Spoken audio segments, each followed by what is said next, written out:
믿음의 사람으로 소개되고 있는 바락은 드보라와 같이 활동했던 사람입니다. 본문 말씀과 또 주님께서 바락이라는 사람을 통해서 믿음이 무엇인가에 대해서 질문하게 하셨을 때 말씀을 묵상하고 또 그동안에 여러 설교들을 찾아보다가 깜짝 놀랐던 것이 이 본문 말씀으로 설교한 적은 있지만 드보라에 대해서는 초점을 맞춰서 설교한 적이 여러 번 있었는데 바락에 대해서는 설교해 본 적이 없다라는 것을 보게 됐습니다. 그런데 히브리서에서는 드보라가 아니라 바락에 대해서 믿음의 사람이라고 이야기하고 있죠. 그만큼 우리가 바락은 굉장히 낯선 사람이라는 생각이 드는데 짧은 본문 말씀이지만 하나님께서 왜 바락을 믿음의 사람이라고 이야기하시는지에 대해서 우리가 같이 말씀으로 살펴보고 싶습니다.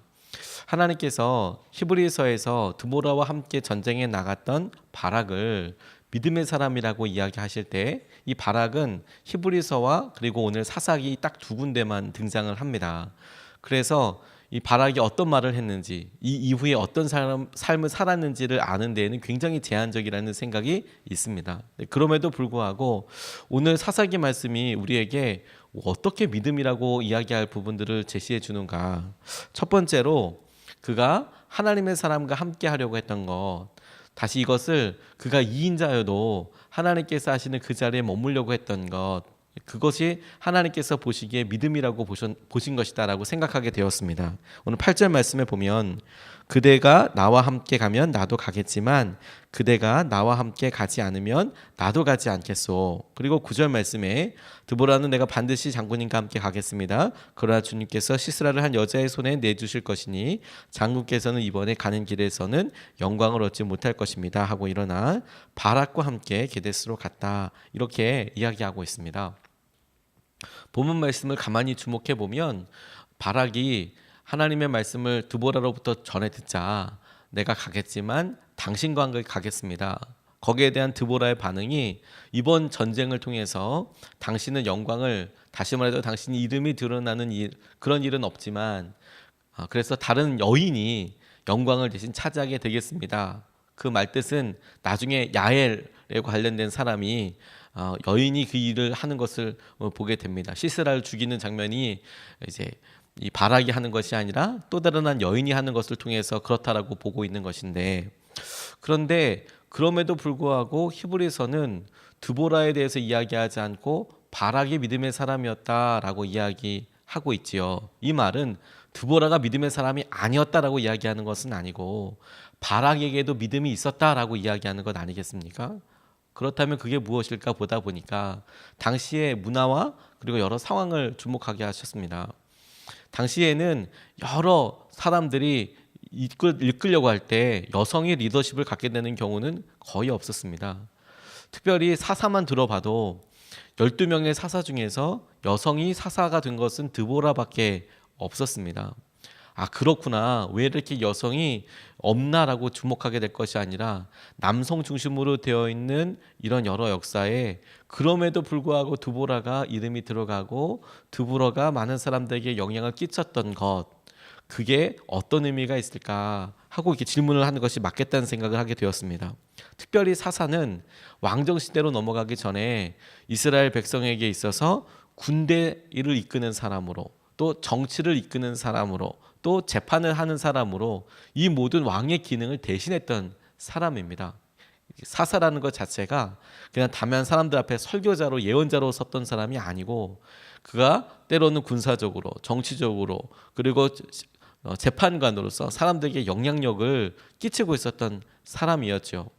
근데 그런 사람을 이야기할 때 사사 드보라다, 그것이 얼마나 그 사람에게 있어서 하나님께서 하신 은혜를 드러내는 것인가 하게 되지만, 개인적으로는 여성 사사로서 당시 이스라엘 백성들에게 이야기하려고 할 때 바락이 그를 순순히 나의 리더로, 하나님께서 우리에게 맡기신 사람으로 인정하고 받아들였다라는 것이죠. 바락과 드보라의 대화를 보면 당시에 바락이 군대를 이끌었던 것을 볼 수 있습니다. 다시 말해 실제적인 힘은 바락에게 있었어요. 10,000명이나 되는 사람을 동원할 수 있을 정도의 힘이 바락에게 있었습니다. 그런데 바락이 드보라와 이야기하는 과정을 보면 당신께서 이 일에 함께해 주십시오. 당신께서 이 일에 같이 가주었으면 좋겠습니다 라고 이야기하고 있는 것이죠. 드보라의 입장에서는 당신이 이 일을 통하여 영광을 드러내게 될 텐데 아쉽습니다. 당신은 이번에 이름을 떨치지 못하겠습니다 라고 이야기하고 사건은 지나가지만, 하나님께서는 먼 훗날에 이 사건을 기억하시고 그럼에도 불구하고 바락이 믿음의 사람이었다라고 이야기해 주신 것은 그의 마음속의 방향이 다만 전쟁이 무서워가 아니라 하나님의 사람과 함께하는 것, 하나님께서 내게 말씀하신 그 말씀을 붙잡고 가는 것에 대한 구체적인 순종으로 내게 이 말씀을 한 드보라와 함께하는 것이 하나님과 함께하는 것이라고 믿었던 것이라 생각하게 됐어요. 주님이 우리에게 허락하신 사람과 함께하는 것, 그게 우리에게 있어서 참 커다란 믿음의 실험입니다. 우리는 어떤 일을 그냥 성취하는 것, 우리가 원하는 목표만큼 이루게 되는 것, 그걸 위해서 참 많은 시간을 쓰고, 그리고 그것이 이루어지면 기도가 응답됐다, 하나님께서 복을 주셨다라고 생각하는 경향이 있습니다. 이 말은 반쪽짜리겠죠. 우리가 기도해서 우리가 원했던 그 일을 이루고 할 수 있고 그런 위치에 가 있어도 복이라고 할 수 있지만, 정말 중요한 것은 무엇이냐면, 그래서 나와 하나님께서 맡겨주신 사람, 내게 하나님께서 붙여주시고 내게 소중하게 맡겨주신 사람과 함께하고 있는가. 저는 이 드보라와 함께했던 바락을 하나님께서 함께하라고 하신 사람, 그렇게 적용해 보다 보니까 능력 있는 사람, 힘 있는 사람, 하나님께서 내게 주신 리더십도 포함이 되지만 내게 사랑하라고 맡겨주신 사람, 내게 하나님께서 사랑하기 때문에 순종하라고 얘기해 주신 가족, 배우자, 이런 모든 사람에 대하여 내가 얼마나 믿음으로 함께하고 있는가에 따라 하나님께서 그것을 믿음이라고 보고 계시는 거구나, 그렇게 보게 됐습니다. 어머니들이 아이가 태어나면 참 많은 희생들을 합니다. 아이들이 그걸 알까 모르겠어요. 아빠들도 하지요. 하지만 엄마들이 아이들이 어렸을 때 그 옆에 시간을 들이고 에너지를 들여서 한 3년, 4년, 5년 애들이 좀 자유롭게 혼자 있을 때까지 드리는 에너지를 생각하면 엄청나죠. 예전에는 그것의 가치에 대해서 잘 몰랐습니다. 그런데 가만히 옆에서 보고, 그리고 다른 사람들이 제가 깨닫지 못했던 시기를 신방하면서 다시 보고 깨닫게 된 게 뭐냐면, 정말 힘든 거구나. 그런데 그게 진짜 가치 있는 거구나. 어떤 돈이 되고 어떤 위치가 되고 그런 게 아니라 사랑하는 사람과 함께 가기 위한 희생이 얼마나 놀라운 건가, 얼마나 함께하는 건가. 우리는 1등만 중요하다고 생각을 하는 세상에서 삽니다. 그런데 하나님께서는 네가 누구와 함께 했는가를 더 중요하게 생각하실 때가 많더라는 거죠. 목적과 우리가 생각하는 과업을 달성하기 위해 가는 것보다 그 일을 이루며 갈 때 내가 누구랑 함께하고 가고 내가 사랑하는 사람들은 다 챙겼냐, 함께하고 있느냐, 그것이 혹시 희생하는 것처럼 보이고 포기하는 것처럼 보이더라도 하나님은 기억하신다, 하나님은 그것을 믿음으로 보신다, 이런 생각을 하게 됐어요. 사람들은 2등 기억하지 않는다고 이야기하지만, 그런데 전혀 그렇지 않은 것이 그 사람이 누구와 함께하는지를 따라서 우리에게는 사랑하는 사람으로 남거든요. 우리의 어머니가, 우리의 부모님이 그렇게 남는 이유라고 생각이 들었습니다. 최초로 에베레스트 산을 정복했던 사람이 그가 나중에 지나고 나서 자기가 어떻게 그 산을 등정했는지를 이야기하면서 오랫동안 밝혀지지 않았던 진실을 밝히게 됩니다. 최초로 에베레스트 산에 올라간 사람은 에드먼드 힐러리라는 사람입니다. 그런데 그 사람이 그때는 사진으로 여러 신문지상으로 이 사람이 대단하다, 최초로 에베레스트 산에 공식적으로 올랐다라고 이야기하지만, 나중에 그가 그때 올랐던 일을 생각하면서 어떤 일이 있었느냐, 쉐르파였던, 그러니까 쉐르파가 뭐냐면 그 네팔에서 살고 있는 사람들이 등산할 때 그 산을 인도해 주는 사람입니다. 처음으로 그 외국에서 간 사람들은 올라가고 등정하려고 하지만 쉽지 않으니까 이 산세에 익숙한 쉐르파들을, 현지 안내자 가이드들을 동원해서 산꼭대기까지 올라가는데, 그때 쉐르파였던 사람이 텐징 노르가이라는 사람이었답니다. 그 사람과 함께 이렇게 올라가지요. 스포트라이트를 받는 사람은 그 외국에서 에베레스트 산을 등정하겠다고 인터뷰하고 사진 찍고 온 사람이 끝까지 올라가서 와 대단하다고 하지만, 사실 쉐르파들은 자기 이름 밝히지 않고 올라가거든요. 근처까지 올라가거든요. 같이 살거든요. 근데 그 사람이 텐징 노르가이라는 사람이 에베레스트 정상을 눈앞에 두고 혼자 오르지 않고 뒤에 처진 이 힐러리라는 사람을 30분 동안 기다렸답니다. 올라가지 않고 30분 동안 언제 오나 이 사람이 기다리는 거죠. 말이 30분이지 산 오르는 등반가들이 산 꼭대기에 아주 특별히 높은 산에 있을 때 산 꼭대기 올라갈 때 거기에 머무는 시간이 10분도 되지 않는답니다. 사진 찍고 둘러보고 얼른 내려오지 않으면 죽을 수 있기 때문에 금방 내려가는데도 시간이 많이 걸리고 산소도 모자라고 하기 때문에 내려와야 되는데 이 쉐르파가 거기서 30분 기다리면서 1등의 영예와 1등으로 갈 수 있는 그 일을 이 힐러리에게 양보했다는 것이죠. 뒤에 지나서 무엇이 어떻게 될지 어떤 성취를 이루느냐에 대한 게 아니라 내가 어떤 일을 감당해야 될 사람인가, 내가 해야 될 사명은 무엇인가, 그걸 놓고 2인자의 자리에 있는 것도 괜찮다라는 그런 생각을 하게 됐습니다. 요나단 다윗과 함께 있으면서 왕될 생각하지 않았습니다. 그런데도 하나님께서는 사무엘 상을 통해서 요나단과 다윗의 우정이 얼마나 놀라운 것이냐, 그게 얼마나 칭송받을 것이냐, 이게 다윗의 노래를 통해서도 요나단이 죽었다는 소식을 듣자마자 나를 얼마나 사랑했던가 요나단이, 심지어 그 요나단은 왕이 될 수 있는 자리까지도 다윗에게 양보하듯 그렇게 말하면서 네가 왕이 될 거야 위로해주고 도망갈 수 있도록 도와주고, 하나님께서 그가 있던 관계와 그가 있던 마음에 대해서 주목하시더라. 바락이 믿음의 사람이라고 불렸다. 저는 그 이유가 하나님께서 드보라를 통하여서 말씀하여 주셨을 때 여성인 것처럼 보이고, 그가 당시의 통념과 사회적인 여러 상황들로 인하여서 자기가 힘을 발할 수도 있고, 근데 그럼에도 불구하고 내게 말을 해주고 내게 주님의 사람으로 다가온 이 사람과 함께하는 데에 에너지를 쓰고 그것에 깨어있던 것이 주님 보시기에 믿음이다 라고 격려해 주시는 것이라는 생각을 하게 됐습니다. 우리가 오늘도 사랑하는 사람들과 함께하기 위해서 하는 노력과 희생을 하나님은 믿음이라고 봐주실 거라는 거예요. 두 번째로 주목하게 된 것은 그가 드보라를 통해서 하셨던 말씀에 대하여 순종한 것을 하나님께서는 믿음으로 보셨다라고 생각하게 되었습니다. 10절 말씀에 보니까 바락이 스불론과 납달리 지파를 게데스로 불러 모았다. 바락이 10,000명의 군사를 이끌고 쳐 올라갔고 드보라도 그와 함께 떠났다라고 이렇게 나와 있습니다. 바락과 드보라가 서로 대화한 후에 바락은 구체적으로 드보라가 한 말대로 순종하여서 사람을 모으고 그리고 기손강에서 싸움을 하기 위해서 집결지로 모여서 전쟁을 준비하게 됩니다. 그리고 드보라가 말했던 대로 전쟁을 하게 되고 큰 승리를 경험하게 되죠. 10,000명이나 되는 사람들 앞에서 장군으로서 이야기하고 이끌어 간다.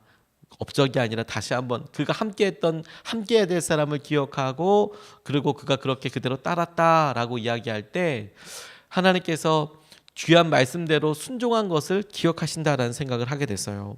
그가 드보라를 통해서 내게 하신 말씀을 듣고 드보라가 내게 한 것에 따라서 내가 순종하고 하나님께서 내게 행하신 것에 따라서 나아가게 되는 것이죠. 이것은 우리 주위의 다른 사람들을 사랑할 때 우리가 2인자처럼 보이고 우리가 주인공이 아니라 조연처럼 보일 때에도 우리가 기쁨과 만족과 그리고 행복을 느낄 수 있는 비결이라는 생각이 들게 되었습니다. 그리고 하나님께서 그렇게 우리가 사람들에게 드러나지 않더라도 믿음으로 보아주시는 궁극적인 이유가 되기도 한다고 생각이 듭니다. 우리가 사람에게 순종하는 것처럼 보이지만 사람에게 순종하는 것이 아니라 하나님께서 하신 말씀에 순종한 것이라는 거예요. 사울에 대한 이야기를 아나니아가 들었을 때 펄쩍 뛰었습니다. 그가 다메섹으로 우리를 하다못해 여러 공문서를 가지고 그 확인서를 가지고 이곳에 살고 있는 기독교인들을 박해하기 위해서 오는 사람이라는 것을 아나니아는 알고 있었거든요. 그 하나님께 항변하듯이 이야기하니까 주님께서 이 모든 사실을 알지만 네가 가서 기도해 주라라고 이야기하셨어요. 그 모든 이야기를 이야기할 때 주님께서는 아나니아에게 뭐라 말씀하셨냐면 사울이 앞으로 그런 일을 안 하게 될 것이다 이렇게 이야기하신 것도 아니고 하나님께서 너 마음 열어서 사랑하라고 말씀하신 것도 아닙니다. 그에게 가서 기도해 줘라, 기도해 줘라. 그가 기다리고 있다. 그가 지금 어려운 시기를 살고 있고 그를 위해서 기도해 줘라. 아나니아가 사울과의 그 이전에는 일면식도 없고 관련된 소문만 듣고 자기의 삶에 있어서 위협할 수 있는 사람으로만 알고 있었지만 첫 발자국, 관계에 있어서 첫 발자국을 내딛게 될 때 그 첫 발자국은 사랑을 향해서, 관계를 향해서 헌신하겠다, 그게 아니고 내가 주님 말씀에 순종하겠다, 딱 그만큼만 순종해서 나아가게 되는 것이죠. 그 다음부터는 주님께서 이끌어주시고 만져주시고 행하여 주시는 것이죠.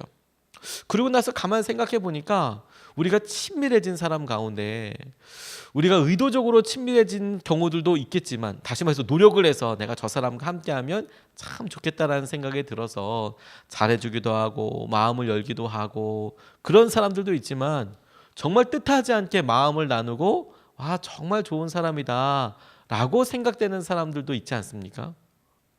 의도한 것은 아닌데 우연히 만나게 되었고 우연한 사건들을 함께 경험하게 되고, 야, 이 사람 참 대단하구나, 아, 참 주님의 사람이구나, 그렇게 깨달아지게 되는 사람들도 있더라고요. 저는 청년 사역할 때 몇몇 목사님들과 동력하면서 그런 일들을 경험하게 됐습니다. 청년 사역을 하다 보면 연합 사역도 하게 되지만 서로 자기의 사역이 바쁘기 때문에 모이는 게 쉽지가 않았습니다. 코스타라는 집회를 같이 섬기고 그것만 해도 교회에서 그런 코스타와 관련된 담임 목사님들이 다 계시니까 우리가 이런 일을 합시다, 교회에서 그 일을 지원합시다, 결정된 상태에서 그 일을 하라라고 이렇게 이야기하면 그래도 어느 정도 하게 되는데, 청년들끼리 모여서, 청년 사역자들이 모여서 뭔가 새로운 일을 합시다, 이럴 때는 교회에서 시간을 배려해 주는 것이 아니기 때문에 자기 시간을 써야 하는 거거든요. 그런데 청년들 코스타에서 이렇게 하다 보니까 우연히 만나게 된 거죠. 우리가 의도해서 된 게 아니라, 제가 갔더니 저희 교회 대표로 제가 갔다면 다른 교회 대표로 오신 목사님들과 만나고 이야기하고 그렇게 우연하게 만났는데, 아, 우리가 마음이 서로 의기투합해서 참 좋다, 우리 끝나고 나서도 그냥 우리끼리 교제합시다, 처음엔 이렇게 모이기 시작했습니다. 기도회 합시다, 우리 청년들을 통해서 우리 함께 모일 수 있는 일들을 그렇게 기도하며 나아갑시다. 그런데 모일 수 있는 시간이 없었어요. 주일날 일과 시간이 끝나는 시간이 한 10시 정도 되거든요. 저녁 10시.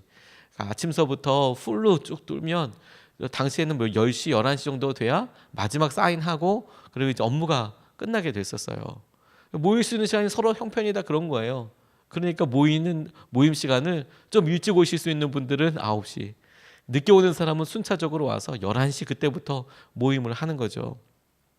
그리고 기도회를 하는 겁니다. 하나님, 우리가 뭘 할 수 있을까요? 어떻게 할 수 있을까요? 어떤 일을 할 수 있을까요?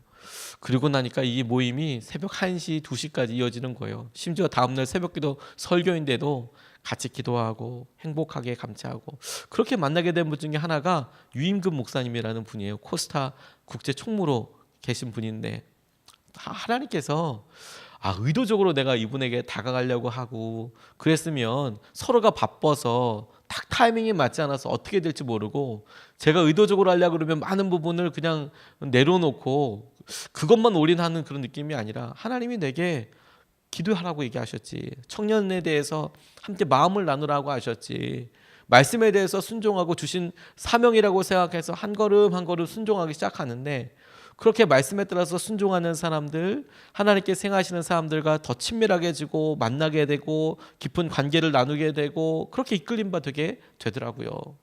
근데 이게 좋은 사람, 마음에 맞는 사람들뿐만 아니라 우리가 어려워하는 사람에게도 딱 마찬가지라는 생각을 하게 됐어요. 내가 친해지기 위해서 무언가를 노력하기 위한 것이 아니고 하나님의 말씀에 순종하는 사람으로 함께하는 거지. 그게 주님께서 우리에게 주시는 도전이지. 사람을 대할 때 사랑하는 사람 사랑하는 거 기쁨으로 하면 됩니다. 그걸 해서 안 할 필요도 없을 것 같아요. 근데 함께할 때 부담이 되고 어려운 사람도 함께할 때에도 내가 하나님께 순종하는 거지. 그걸 통해서 하나님께서 우리에게 주목하고 계시는 관계 안에서의 은혜와 기쁨을 누리게 되는 저와 여러분 되시기를 축복합니다. 오늘 두 가지 말씀을 같이 나눴습니다. 첫 번째, 하나님께서 세우신 사람, 하나님께서 함께하라고 한 사람과 함께했던 것을 하나님은 믿음으로 보셨다. 두 번째, 그 사람과 함께할 때에 우리가 2인자든 뭐 어떤 사람이든 간에 함께할 때 우리가 하나님의 말씀에 순종하는 것이다. 근데 그것을 하나님께서는 믿음으로 보셨다. 우리가 이것을 붙잡고 두 번 나눠서 같이 기도하고 싶습니다. 첫 번째로 이렇게 기도하겠습니다. 주님의 사람들과 기쁨으로 동력하게 해달라고 그렇게 기도하겠습니다. 하나님께서 우리에게 참 좋으신 사람들 많이 주셨는데 우리가 사람과 함께하기 가기 위해서 하나님 너무 힘듭니다 라고만 생각할 것이 아니라 이 사람들과 함께하기 위해서 주님께서 우리가 하고 있는 이런 일들이 의미 없는 게 아니라 믿음이라고 보아주신다면 주님이 붙여주신 사람들과 기쁨으로 동력하게 해주십시오. 주님 이 일에 우리가 마음이 열리게 하여 주시고 주님께서 허락하신 사람들과 은혜와 마음으로 동력하는 은혜를 경험하게 하여 주십시오. 이 시간에 먼저 같이 기도하시겠습니다.